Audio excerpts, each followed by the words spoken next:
મારા નિવેદનનો ખોટો અર્થ લેવાયો. વિવાદિત નિવેદન પર વાઘાણીની સ્પષ્ટતા. કહ્યું, મારે કોઈના સર્ટીની જરૂર નથી. તબીબોની હડતાલ સમેટાવાના સંકેત. સરકારે સ્વીકારી કેટલીક માંગો. 3 વર્ષનું એરિયર્સ 5 સરખા હપ્તામાં ચૂકવાશે. બાવળિયાના કથિત ધમકીભર્યા ઓડિયો મુદ્દે કોંગ્રેસનો પ્રહાર. રાજકોટ જિલ્લા કોંગ્રેસ પ્રમુખે કહ્યું, ભ્રષ્ટાચારને છાવરવાનું કરી રહ્યા છે કામ. નર્મદા નદીમાં ઠલવાતું પ્રદૂષણ પાણી રોકો. ભરૂચના સાંસદ મનસુખ વસાવાનો પીએમને પત્ર. રેતી ખનન અટકાવવા કરી અપીલ. 100 ગ્રામ અમૂલ બટરના ભાવમાં 2 રૂપિયાનો વધારો. દૂધના ભાવ વધારા બાદ બટરનો ભાવ પણ વધારાયો.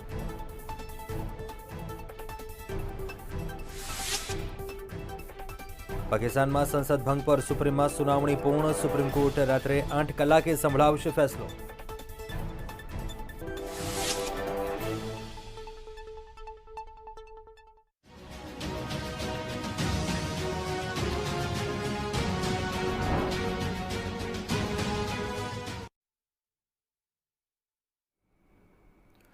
નમસ્કાર, મંતવ્ય ન્યૂઝની વિશેષ રજૂઆત સાંભળો. સરકારમાં આપનું સ્વાગત છે. હું છું કુંજ.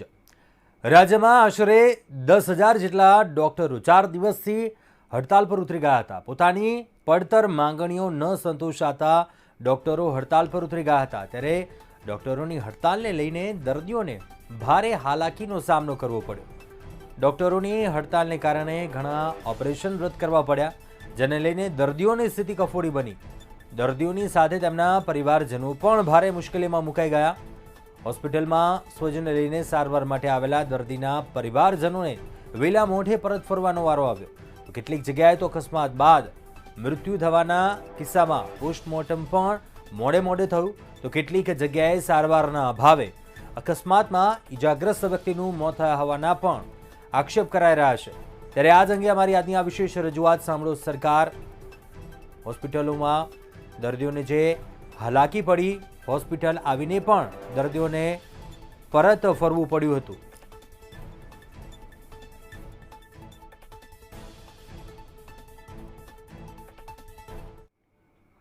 તો છેલ્લા 4 દિવસથી તબીબોની આ હડતાલ અને દર્દીઓને જે હાલાકીનો સામનો કરવો પડી રહ્યો છે, સુરતના લોકો આ મામલે શું કહી રહ્યા છે, આવો સાંભળીએ. ડોક્ટરોની હડતાલને 4 દિવસ પૂરા થયા છે, ત્યારે સરકાર તેમની સાથે તેમની વાતોમાં નથી માની રહી. હડતાલ અચોક્કસ મુદ્દતની છે. આવી પરિસ્થિતિમાં સરકાર અને તબીબોની લડાઈમાં દર્દીઓ પીસાઈ રહ્યા છે. શું કહી રહ્યા છે દર્દીના સગાઓ, શું કહી રહ્યા છે સુરતવાસીઓ, એ જાણીશું આજે આપણે. આપ જણાવો કે તબીબો હડતાલ પર છે, શું અસર દર્દીઓ પર જોવા મળી રહી છે? पिछले 4 दिनों में पूरा गुजरात का स्वास्थ्य तंत्र बिगड़ गया है, ऐसा कह सकते हैं. 4 दिनों से सीनियर डॉक्टर्स हड़ताल पे है. न तो डॉक्टर्स की ओर से और न ही सरकार की ओर से इस पर कुछ संज्ञान लिया जा रहा है. व्यक्ति के जीवन में सबसे ज्यादा महत्वपूर्ण होता है उसका स्वास्थ्य. कब इंसान को क्या हो जाए नहीं पता चलता. सरकारी हॉस्पिटल्स में मीडियम कैटेगरी के लोग या जो आर्थिक रूप से कमजोर होते हैं वो लोग ज्यादा ट्रीटमेंट के लिए निकलते हैं. और 4 दिनों से सीनियर डॉक्टर हड़ताल पे है, तो तमाम हॉस्पिटलों में देखने को मिल रहा है. पूरे गुजरात में हॉस्पिटल में पेशेंट की बहुत सारी भीड़ है, पर वहां पे उनका उपचार करने के लिए या वहां पे उनकी देखभाल करने के लिए कोई भी डॉक्टर्स नहीं है. स्टाफ कम हो रहा है. डॉक्टर्स हड़ताल पे है तो उनका अच्छे से ट्रीटमेंट नहीं हो पा रहा है. बहुत सारी संख्या में वहां पे लोग बैठे हैं. अब ऐसा माहौल होने के बाद में भी पिछले 4 दिनों से कंटिन्यू ये हड़ताल जारी है. न तो डॉक्टर्स की ओर से कुछ क्लियर हो पा रहा है और न ही सरकार की ओर से कुछ क्लियर हो पा रहा है. दोनों की आपस में जो भी मनमुटाव है उसको भूलकर स्वास्थ्य के दृष्टिकोण के लिए जनता का ध्यान रखना विशेष तौर पर ज्यादा जरूरी है. डॉक्टर्स के लिए भी जरूरी है, क्योंकि डॉक्टर को भगवान का रूप माना जाता है. यदि वो देखभाल नहीं करेंगे, उनका सिर्फ ये प्रोफेशन नहीं है, वो देखभाल नहीं करेंगे तो आखिर पेशेंट कहाँ जाएगा. और इतने दिनों से 4 दिनों से ये चल रहा है, तो सरकार भी इस पर कुछ निर्णय पर नहीं आ रही है. तो इससे पूरा माहौल एकदम भयावह जैसा हॉस्पिटलों में माहौल देखने को मिल रहा है. और सरकार और डॉक्टर्स दोनों से एक आम नागरिक होने के तौर पर हम गुजारिश करते हैं कि जल्द से जल्द आपस में बैठकर इसका सोल्यूशन निकालें, ताकि हॉस्पिटल का जो माहौल है वो रूटीन हो सके, दर्दियों को उसका अच्छे से इलाज मिल सके और वो अपने जीवन, बहुत सारे हमने देखा भी है कि बहुत सारे लोग अपने जान से भी हाथ धो बैठे हैं. तो इसीलिए महत्वपूर्ण मुद्दा है ये, और सरकार और डॉक्टर्स दोनों को सोचना चाहिए और जल्द से जल्द इस पर निर्णय लेकर आगे यह कंटिन्यू करके लोगों का ध्यान रखें, ऐसा हम दोनों से गुजारिश करते हैं। ચોક્કસ દર્દીઓ પરેશાન થઈ રહ્યા છે। आप बताइए कि गरीब लोग जाते हैं अस्पताल, सिविल अस्पताल में, वहाँ पे तबीबों की हड़ताल है, कितनी दिक्कतें हो रही है? काफी मात्रा में दिक्कत हो रही है, क्योंकि पूरे गुजरात में जहां तक देखा जाए तो सरकारी हॉस्पिटल में ही, दक्षिण गुजरात अगर सिविल हॉस्पिटल की बात करें तो या बलसाड़ से लेके वापी से लेके सभी को यहीं आते हैं। सूरत ही एक ऐसी हॉस्पिटल है जिसमें निम्न कक्षा या समान कक्षा के लोगों को ट्रीटमेंट मिलता है, और जिस तरह से अभी गर्मी का पारा बढ़ता है घटता है, उसमें उल्टी झाड़ा का रोग दिन में दिन 500, 700, 200 बढ़ता जा रहा है। फिर कोई एक्सीडेंट का केस है, उसमें भी उनको ट्रीटमेंट नहीं मिला जाता। तो मेरा सरकार और डॉक्टर से, दोनों जन से अनुरोध है कि एक बार सरकार को जो डॉक्टर एसोसिएशन का है, जो उनकी प्रॉब्लम है, तो एक बार लिखित में ले ले और उस प्रॉब्लम को संपूर्ण तरह से सफल पूर्वक निराकरण कर दे। नहीं तो जब से देखा जाए कोरोना 2-3 साल से है, तो ऐसा कोई दिन नहीं है कि डॉक्टरों की हड़ताल ना होती हो। आज अहमदाबाद है तो कल राजकोट है तो परसों सूरत है, और या के कभी कभी ऐसा होता है कि पूरे गुजरात राज्य में डॉक्टरों की हड़ताल होती है। डॉक्टर को अगर मौज शौक रखना है, उनको 2 लाख 4 लाख की पगार में नहीं पोसाता, तो उनको कोई दूसरा बिजनेस धंधा देखना चाहिए। क्योंकि डॉक्टर जब भगवान का रूप गिना जाता है, तो डॉक्टर को थोड़ा मानसिकता भी देखना चाहिए, मानवता भी देखना चाहिए, लोगों की भी समस्या समझना चाहिए, अपने हित के लिए नहीं करना चाहिए। और सरकार जिस तरह है अपने मौज शौक में उड़ रही है, बड़ी बड़ी रैली कर रही है, तो सरकार को भी जागृत होकर डॉक्टर की समस्या का भी समाधान करना चाहिए, तभी जाके निराकरण निकलेगी। बाकी जिस प्रकार से सरकार रोज रैली कर रही है, रोज अपना प्रोग्राम कर रही, तो एक बार 4 दिन में तो डॉक्टरों के साथ बैठ के बात कर सकती थी ना। लेकिन सरकार को ऐसा लगता है कि डॉक्टरों से कुछ पड़ी नहीं है, और डॉक्टरों को ऐसा लगता है कि आम पब्लिक से कुछ नहीं है। तो ये निराकरण ऐसा नहीं होगा जब तक दोनों एक टेबल में नहीं बैठेंगे, कि आम पब्लिक मरती रहेगी। વાટાઘાટો જરૂરી છે। અને વાત કરીએ પલસાણાની, ગઈકાલે પલસાણામાં એક અકસ્માત થયો હતો, યુવકને સમયસર સારવાર ન મળતા તેનું મૃત્યુ થયું છે। ધર્મેશભાઈ, સારવારના અભાવે એક યુવક ગઈકાલે જ નવી સિવિલ હોસ્પિટલમાં મૃત્યુ થયું, કારણ કે ડોક્ટરો હડતાલ પર છે। એવા ઘણા બધા દર્દીઓ છે જેઓના ઓપરેશન અટક્યા છે, શું કહેશો આપ? વાત સાચી છે। 4 દિવસથી સિનિયર ડોક્ટરોની હડતાલ છે। તમામ ગુજરાતની જે કંઈ સરકારી હોસ્પિટલ છે ત્યાં દર્દીઓ હેરાન પરેશાન થઈ રહ્યા છે। સરકારને એટલી ખબર નથી પડતી કે ડોક્ટરો હડતાલ પર ગયા છે તો એમના પ્રોબ્લેમનું સોલ્યુશન ત્વરિત થવું જોઈએ। 3-3 હજાર ઓપરેશનો અટકી પડ્યા છે। કોઈનું ઇલાજના કારણે અગર મૃત્યુ થઈ જાય, ગરીબ પ્રજા માટે જે સેવા છે હોસ્પિટલની એ અગર વિખેરાઈ જાય તો ગરીબ પ્રજા લૂંટાવા માટે ક્યાં જાય? એ પ્રાઇવેટ હોસ્પિટલમાં લૂંટાવા માટે જાય? આમાં ડિલિવરીના કેસો છે, એક્સિડન્ટના કેસો છે, એ તમામ કેસો ઓલરેડી આવતા હોય છે ગરીબ દર્દીઓની જે હોસ્પિટલો હોય ત્યાં કને। તો સરકારને એટલી ખબર નથી પડતી। એટલે ડોક્ટરોની જે પણ માંગ છે, જાયજ હોય કે અનાજાયજ હોય, પણ હા હડતાલ છે એને વિખેટી નાખવી જોઈએ, એનો રસ્તો કાઢવો જોઈએ। મોદી સરકારના સમયમાં અમે આવી હડતાલ ક્યારે જોઈ નથી। એ હડતાલ થવાની હોય તો એનું સોલ્યુશન નીકળી જતું, અથવા તો હડતાલ થાય જ નહીં। આવા દિવસો પણ અમે જોયા છે, ને આજે એ જ ભારતીય જનતા પાર્ટીની હાલ સરકાર છે, પણ એનું સોલ્યુશન 4-4 દિવસથી જો ડોક્ટરોનું કાઢી ના શકતા હોય તો એ યોગ્ય નથી। અમે પીએમઓને આમાં દખલ દેવા માટે માંગીએ છીએ કે એ દખલ દે અને રાજ્ય સરકારને કહે કે આનું ત્વરિત સોલ્યુશન કાઢે અને ડોક્ટરોનો જે કંઈ પ્રોબ્લેમ છે એનું સોલ્યુશન નીકળી જાય, જેનાથી ગરીબ દર્દીઓ છે એ હાલાકી ના ભોગવે। અચોક્કસ મુદ્દતની હડતાલ છે ધર્મેશભાઈ, 4 દિવસ વીતી ગયા છે। હવે હડતાલનો અંત ક્યારે આવશે એ પણ કોઈને ખબર નથી। ગરીબ દર્દીઓ, ખાસ કરીને સુરતમાં શ્રમિકો વધારે છે, તેઓ હેરાન થઈ ગયા છે। ને વાત સાચી છે, પણ ડોક્ટરોએ સરકારને વારંવાર ચેતવ્યા છે। સરકારે પણ એમની હામી ભરેલી હતી, પણ આ સરકાર બદલી જવાથી અન્ય સરકાર આવી છે એટલે એમને કદાચ સોલ્યુશનની આઈડિયા નથી। પણ આજે હડતાલ પર એ ઉતર્યા છે તો એમણે ચેતવણી વારંવાર આપી છે, એના પછી ડોક્ટરોએ, સિનિયરો હડતાલ પર ઉતર્યા છે। એટલે ટૂંકમાં મારું એક જ કહેવું છે કે લોકો હેરાન ન થાય એ ખુદ મુખ્યમંત્રીશ્રીએ પણ જોવું જોઈએ, અને ગુજરાતના આરોગ્ય મિનિસ્ટરને પણ કહેવા માંગુ છું કે આપ પ્રજાનું જે દુઃખ છે એ સમજો, અને જે કંઈ હોય ડોક્ટરો સાથે બેસીને ત્વરિત એનું સોલ્યુશન હોવું જોઈએ। ડોક્ટર જેવા લોકોનું જે હડતાલ 4-4 દિવસ અગર ચાલતું હોય તો આનાથી સ્વાસ્થ્ય આખું જે લોકોનું છે એ બગડી રહ્યું છે। આ બરોબર બિલકુલ નથી। ચોક્કસ તબીબ એ સેવાનું કાર્ય છે. દર્દીઓની પરેશાની વધી રહી છે ત્યારે ઉધના ભેસ્તાન પાંડેસરા વિસ્તારમાં મોટી સંખ્યામાં શ્રમિકો રહે છે અને તેઓ नवी सिविल हॉस्पिटल में सारवार मारे आता है. आप ये बताइए कि उधना पांडेसरा इलाके से ज्यादातर श्रमिक और गरीब मजदूर लोग हैं, वो नई सिविल में आ रहे हैं ट्रीटमेंट के लिए, लेकिन हड़ताल है तबीबों की, क्या असर हो रहा है? जी नमस्कार, अध्यक्ष उनका प्रसाद मिश्रा. देखिए, जो अस्पताल है हमारी आशा एक उम्मीद है सर.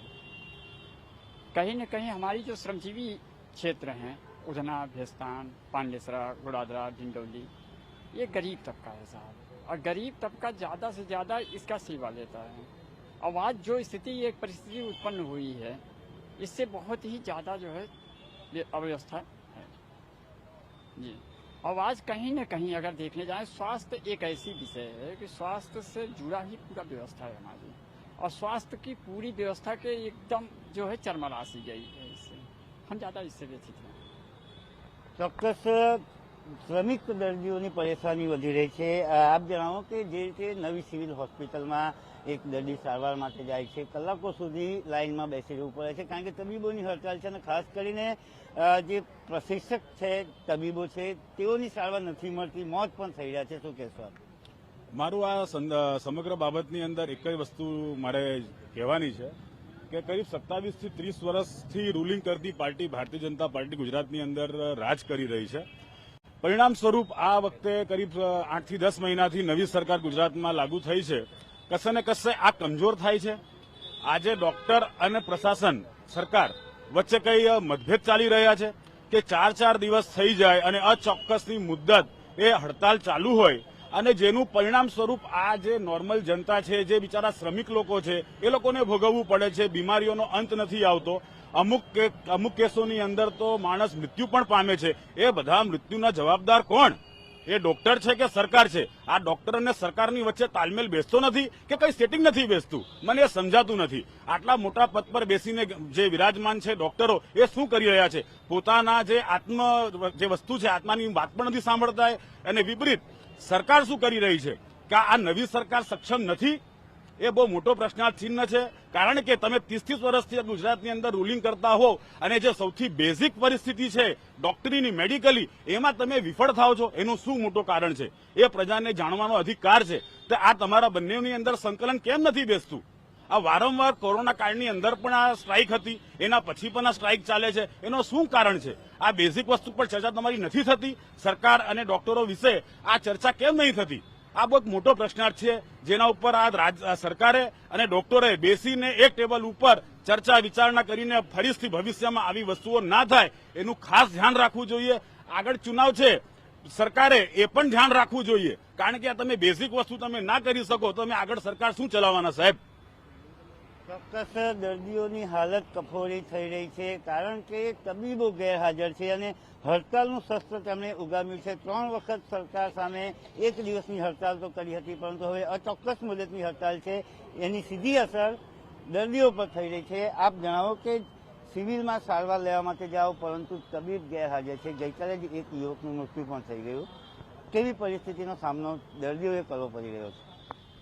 ખરેખર આ જે ઘટના બની કાલે એ ખરેખર બહુ શરમજનક છે અને માણસ જે સામાન્ય વ્યક્તિ છે એ ખરેખર બહુ જ પરેશાન થઈ રહ્યો છે. કોરોના કાળમાં આજે 2.5 વર્ષથી લોકોના ધંધા પણ પાયમાલ થઈ ગયા છે. એટલે આર્થિક રીતે પણ લોકો તૂટી ગયા છે, માનસિક રીતે પણ તૂટી ગયા છે અને શારીરિક રીતે જે તકલીફ થાય અને જ્યાં જઈ શકે છે સિવિલ હોસ્પિટલમાં જે નાના સામાન્ય વ્યક્તિઓ છે તો ત્યાં એમને જે ખરેખર સર્વિસ મળવી જોઈએ, સારવાર જે મળવી જોઈએ, આ ડોક્ટરો બધા હડતાલ પર જતા રહ્યા છે તો એમના લીધે મળતી નથી અને ઘણા લોકો એ મોતને પણ ભેટે છે. તો ખરેખર આ બહુ શરમજનક વાત કહેવાય. બને એટલું જલ્દી ડોક્ટરોએ અને સરકારે સાથે બેસીને આનું નિરાકરણ લાવવું જોઈએ. બાકી એ લોકોની પ્રોબ્લેમ શું છે એની સાથે કોઈ લેવા દેવા નથી, પણ જે સામાન્ય વ્યક્તિઓ, દર્દીઓ જે પરેશાન થઈ રહ્યા છે એનું સૌથી પહેલા એ લોકોએ વિચારીને ફટાફટ આનું નિરાકરણ લાવવું જોઈએ. દર્દીઓ પરેશાન થઈ રહ્યા છે, સારવારના અભાવે મૃત્યુ પણ થઈ રહ્યા છે. ધર્મેશભાઈ, તબીબોની અચોક્કસ મુદતની હડતાલ છે. ઘણા બધા દર્દીઓ આજે પણ લાઇનમાં બેઠા છે નવી સિવિલ હોસ્પિટલમાં. કેવી મનોવ્યથા એ લોકોની અને તેમના સગાઓની? અમે ખુદ વ્યથિત થઈ રહ્યા છીએ કે અમે શું કરી શકીએ. અમે આરોગ્ય મંત્રીશ્રીને ફોન કર્યો છે, સીએમ હાઉસમાં ફોન કર્યો છે, પીએમઓમાં પણ આ વાત દર્શાવી છે કે તમે આની અંદર દખલગીરી કરો ને જે લોકો હેરાન થઈ રહ્યા છે, જે બીમાર હોય, જે ગર્ભવતી હોય, જે એક્સિડન્ટ થયેલું હોય, એમની પીડા એમનો દર્દી સમજી શકે, એમનો પરિવાર સમજી શકે. એટલે આ જે કંઈ હડતાલ છે ડોક્ટરોની, એનું સોલ્યુશન ત્વરિત કાઢવું જોઈએ. મને એ ખબર નથી પડતી કે આરોગ્ય મંત્રી શું કરી રહ્યા છે, ગુજરાતના રાજ્ય સરકાર શું કરી રહી છે. એમને આ લોકોના આંસુ નથી દેખાતા. એટલે ભગવાન એમને સદબુદ્ધિ આપે અને જલ્દીમાં જલ્દી આનું સોલ્યુશન કાઢે, એ જ અમે અપેક્ષા રાખીએ છીએ. ચોક્કસ દર્દીના સગાઓ પણ પરેશાન થઈ રહ્યા છે. ભગવાન સદબુદ્ધિ સરકારને જ નહીં પરંતુ તબીબોને પણ આપે, જેથી કરીને ભવિષ્યમાં તેઓ હડતાલનું શસ્ત્ર ન ઉગામે અને આ જે સમસ્યા છે તેનું કાયમી ધોરણે નિરાકરણ આવે, એવી જ એક માંગણી, એવી જ લાગણી દર્દીના સગાઓ અને દર્દીઓ પોતે પણ રાખી રહ્યા છે. કેમેરામેન રવિ વેંદે સાથે સંજય મહંત, મંતવ્ય ન્યૂઝ, સુરત.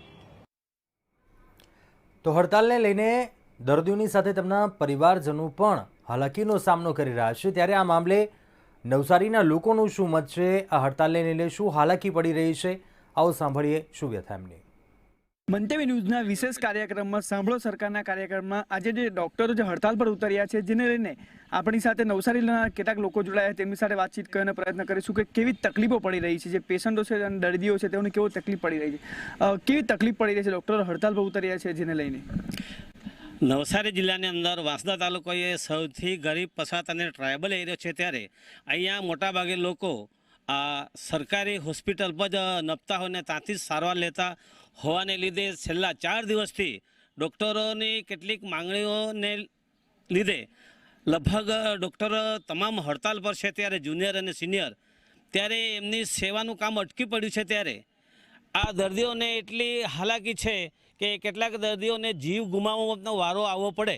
ત્યારે આ સમસ્યાની અંદર આ સત્વરે એનો જે કંઈક માંગણી છે એ માંગણી પૂર્ણ કરીને એમને સત્વરે હાજર થાય, જેથી આ ટ્રાયબલ એરિયાના માણસો જે આ ડૉક્ટરને ભગવાન માને છે પણ આ હોસ્પિટલ પણ એના માટે આશીર્વાદરૂપ છે.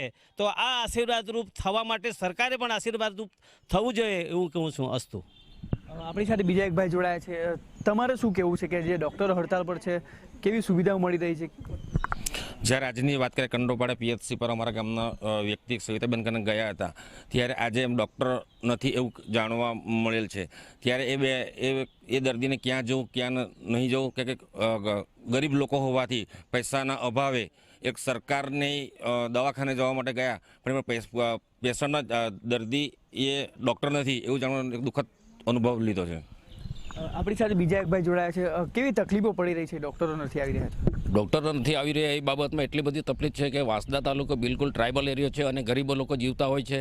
અત્યારે એટલી ગરમીની મોસમ ચાલી રહી છે, એમાં તાવવાળા, ઉલટીવાળા, ઝાડા ઉલટીવાળા એવા ઘણા દર્દીઓ હોય છે. અને આજે હોસ્પિટલમાં જે ગયા અને મને સગાએ ફોન કર્યો અને હું તે જગ્યા પર ગયો લીમઝર CHCમાં, અને મને પૂછવામાં આવ્યું કે ભાઈ ડૉક્ટર નથી તો શું કરીએ. અને મેં છે તે એમના સ્ટાફને પૂછી જોયું તો ડૉક્ટરો બધા હડતાલ પર છે, એટલે તમારે પ્રાઇવેટ હોસ્પિટલમાં જવું પડશે. આજે પૈસાની મહામારીને લીધે લોકો પ્રાઇવેટ હોસ્પિટલમાં બી જઈ શકે એવી પરિસ્થિતિ નથી, જેથી ડૉક્ટરોની જે માંગણી હોય એ સરકાર સત્વરે પૂરી પાડે અને હોસ્પિટલ રાબેતા મુજબ ચાલુ થાય એવી અમારી માંગણી છે. ને આપણી સાથે બીજા એક ભાઈ જોડાયા છે. કેવી તકલીફો પડી રહી છે? છેલ્લા 4 દિવસથી આપણા ગુજરાત રાજ્યના ડૉક્ટર્સ એસોસિએશને એમની વિવિધ માગણીને લઈને એ લોકો હડતાલ પર છે. ત્યારે આ આદિવાસી વિસ્તારમાં એટલી બધી તકલીફ છે કે કેટલાક દર્દીઓએ તો દમ તોડવાનો પણ વારો આવેલો છે. ત્યારે અમે સરકારને એટલી જ વિનંતી કરીએ કે ડૉક્ટર લોકોની જે કંઈ માગણી હશે એ માગણી સત્વરે સ્વીકારે અને આ ગરીબ આદિવાસી વિસ્તાર ગામડામાં એ દવાખાનાનો, સરકારી દવાખાનાનો ગરીબ દર્દીઓનો એનો લાભ મળે એવી અમને સરકારને પણ વિનંતી છે. કારણ કે ખાનગી સેવા એટલી બધી મોંઘી છે કે આમ જનતાને, ગરીબને બિલકુલ પોસાયું નથી. લોકો પાસે પૈસા નથી. આ કોરોનાના મહામારીમાં છેલ્લા 2 વર્ષથી લોકોના કામ ધંધા પડી ભાંગેલા છે. આ મોંઘવારી બી એટલી બધી છે કે લોકો કેવી રીતે દવાખાને એનો ખર્ચો ખાનગી હોસ્પિટલ ઉપાડી શકે. એના માટે સરકારે જે કંઈ ડૉક્ટરોની માગણી છે, એમનું જે કંઈ રજૂઆતો છે, એમની સત્વરે ધ્યાને લઈ તાત્કાલિક ધોરણે આ એક આરોગ્ય સેવા એવી સેવા છે, અત્યંત જરૂરિયાત સેવા છે અને ગરીબ લોકોને સરકારી દવાખાના સિવાય બીજા કોઈ ખાનગી હોસ્પિટલમાં પોસાય એવી પરિસ્થિતિ નથી. જેથી અમે સરકારને એટલી જ વિનંતી કરીએ કે વહેલામાં વહેલા આ ડૉક્ટરોની માગણી સ્વીકારે અને વહેલામાં વહેલા ગરીબ આદિવાસી વિસ્તારમાં જે દવાખાના સરકારી છે એ દવાખાનામાં ડૉક્ટરો ફરજ પર પાછા ફરે એવી અમારી આ જનતા અને લોકોની પણ માંગ અને રજૂઆત છે. માટે વહેલી તકે સરકાર એ ડૉક્ટરોની માગણી સ્વીકારે અને ગરીબ લોકોને એ સેવાનો લાભ મળે એવી અમારી આ વિભાગની જનતાને માંગ અને લાગણી છે. આપણી સાથે બીજા એક ભાઈ જોડાયા છે. ડૉક્ટરો હડતાલ પર 4 દિવસથી કેવી તકલીફો પડે છે? આપણા જે સરકારી હોસ્પિટલમાં હાલમાં કેવી તકલીફ પડી રહી છે? અત્યારે ઉનાળો હોવાથી અત્યારે 40 ડિગ્રી જેટલો તાપ પડે છે. એને કારણે લૂ લાગવાની કે ઘણી એવી બીમારી છે કે જેમાં સામાન્ય પ્રજાને ખૂબ જ મુશ્કેલી પડી રહી છે અને ડૉક્ટરો ન આવવાથી ખાનગી હોસ્પિટલોમાં ઘસારો વધારે રહે છે અને ગરીબ પ્રજા ખાનગી દવાખાનાનું બિલ ભરી શકે એમ નથી. તેથી અમારી એ માંગણી છે કે જેમ બને તેમ એમની સાથે સમાધાન કરીને એમને યોગ્ય રસ્તો કાઢે. આપણી સાથે એક મહિલા જોડાયા છે, તેમને પૂછ્યું કેવી તકલીફો બેન પડી રહી છે? હોસ્પિટલમાં ડૉક્ટર નથી આવી રહ્યા દર્દીઓને. 4 દિવસથી ડૉક્ટરોની હડતાળ છે. હડતાળમાં ગરીબ આદિવાસી લોકો સરકારી હોસ્પિટલોમાં જાય છે. સરકારી હોસ્પિટલોમાં હું પણ ગઈ હતી ગઈકાલે. એટલી બધી લાઈનો હતી ગરીબ માણસોની કે ત્યાં ડૉક્ટરો જ નથી. તે અમને પણ પૂછતા હતા કે આજે ડૉક્ટરો કેમ નથી. તો અમે કીધું કે ડૉક્ટરો બધા 4 દિવસથી હડતાળમાં છે, એટલે આપણી રીતે જ આપણે સારું થવું પડશે. અને લોકો એમ કહેતા હતા કે અમને ઘણી મુશ્કેલીઓ પડે છે. અમારે પ્રાઇવેટ હોસ્પિટલમાં અમારી પાસે પૈસા નથી, એટલે અમે કેવી રીતે જઈ શકીએ એમ પણ વાત કરતા હતા લોકો. એટલે અમારી એવી પણ સરકારમાં એ છે કે તાત્કાલિક ડૉક્ટરો મૂકી દે. જે લોકો હતા કે જેઓનું કહેવું છે, નવસારીના લોકોનું કહેવું છે કે જે ડૉક્ટરોની જે પડતર માંગણી છે તે પડતર માંગણીને વહેલી તકે સરકાર સાંભળે અને જે ગરીબ જે આદિવાસી વિસ્તારોમાં છે, વિસ્તારોમાં જે ખાસ કરીને સરકારી હોસ્પિટલમાં લોકો લાભ લેતા હોય છે, પરંતુ ડૉક્ટરો ન હોવાના કારણે તેઓ પ્રાઇવેટ હોસ્પિટલમાં જવું પડતું હોય છે. જેને લઈને જે લોકો છે તે લોકોનું કહેવું છે કે સરકાર જે ડૉક્ટરોની વહેલી તકે પડતર માંગણીઓ છે તે પડતર માંગણીને વહેલી તકે સરકાર પૂરી કરે અને ડૉક્ટરો ફરજ પર પરત ફરે તેવી રીતના આ લોકોની માંગ ઉઠી રહી છે. ઋષિયન શર્મા, મંતવ્ય ન્યૂઝ, નવસારી. તો 4 દિવસની ડૉક્ટરોની હડતાલ બાદ હવે સરકારે ડૉક્ટરોની કેટલીક માંગ સ્વીકારી છે. આરોગ્ય વિભાગના અધિક મુખ્ય સચિવ મનોજ અગ્રવાલે આ મામલે જણાવ્યું કે GMERSના લાંબા સમયથી પડતર પ્રશ્નોનું સરકારે નિરાકરણ કર્યું છે. પ્રથમ જૂન 1 જૂન 2019થી જે નોન પ્રાઇવેટ પ્રેક્ટિસિંગ એલાઉન્સ જે છે એ 7મા પગાર પંચ સાથે જોડીને એ 20% આપવામાં આવશે. આ જે એરિયર્સ છે એ 5 સરખા હપ્તામાં એપ્રિલ 2022થી ચાલુ થઈને એ છેલ્લો હપ્તો એપ્રિલ 2024 સુધી આપવામાં આવશે. બેઝિક અને NPPA એટલે નોન પ્રાઇવેટ પ્રેક્ટિસિંગ એલાઉન્સની મહત્તમ મર્યાદા જે પહેલાં 2,24,550 હતી એ વધારીને 2,37,500 નિયત કરવામાં આવી છે. તજજ્ઞ સેવા વર્ગ 1 ના જે કરારી અને બોન્ડેડ તજજ્ઞો છે એમના માસિક ફિક્સ વેતન જે 84,000 હતું એ વધારીને 95,000 કરવામાં આવ્યું છે. કરારી અને બોન્ડેડ MBBS તબીબોને પણ ખાસ રાહત આપીને હાલમાં જ જે વધારો કરીને 63,000 રૂપિયા માસિક વેતન ફિક્સ કરવામાં આવ્યું હતું એ હવે ફિક્સ કરીને 75,000 રૂપિયા એ ફિક્સ કર્યું છે. પ્રાધ્યાપક છે અને એમને પ્રાધ્યાપકનો પગાર ધોરણ તો મળી ગયું છે, પણ કામગીરી હજી સહપ્રાધ્યાપકની બજાવે છે. તો એનું નામાવિધાન પ્રાધ્યાપકનું કરીને એને પ્રાધ્યાપકનો હોદ્દો આપવામાં આવ્યો છે. તો આજે સાંભળો સરકારમાં બસ આટલું. કાલે મળીશું નવા એક મુદ્દા સાથે. અત્યારે આપશો રજા. નમસ્કાર.